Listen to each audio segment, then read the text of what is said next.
If you've been watching the last videos, maybe you finally saw how you've been sabotaging yourself.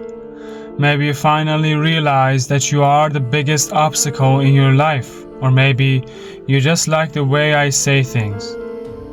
Either way, now comes the hard part. How the hell do you stop? Because I'm not just gonna tell you, work harder or be more positive. That's useless. You need something real. So listen closely, because this might be the most important thing you ever hear. Meet Alex. Alex was stuck in the loop. Every time he got close to success, he backed off. Every time someone showed him love, he found a way to ruin it. Every time he had the chance to change, he convinced himself it was too late. At first, he thought he needed more motivation.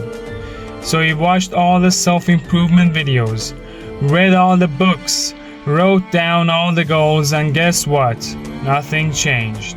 Because Alex didn't need more information. He needed a new identity. Here's the truth no one tells you. You don't change your life by changing your habits.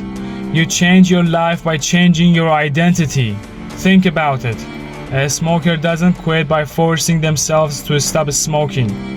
They quit when they see themselves as a person who doesn't smoke. A lazy person doesn't start working out just by making a schedule. They start when they see themselves as a person who trains. A failure doesn't succeed by just trying harder.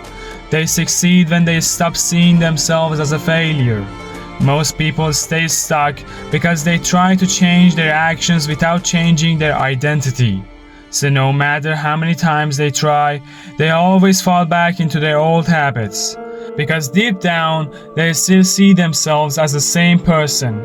And if you don't change that, nothing else will ever last. This is why I started Holy Shit Advice. Not to tell you what to do, not to give you a list of steps, but to force you to see yourself differently. That's why there's no visuals. That's why it's just a blank screen, because every time you watch one of these, you're not looking at the world, you're looking at yourself. And if you've been watching the videos from the start, that means something inside you is starting to crack. And that's the first step. Now comes the real challenge, because in the next part I'm going to tell you the most powerful way to rewire your identity. And trust me, this one is going to change everything. Most people go their entire lives without learning this. But since you're still here, you're about to be different. So here's the question. Are you finally ready to see yourself in a new way? Or are you just watching these for fun? I guess we'll find out.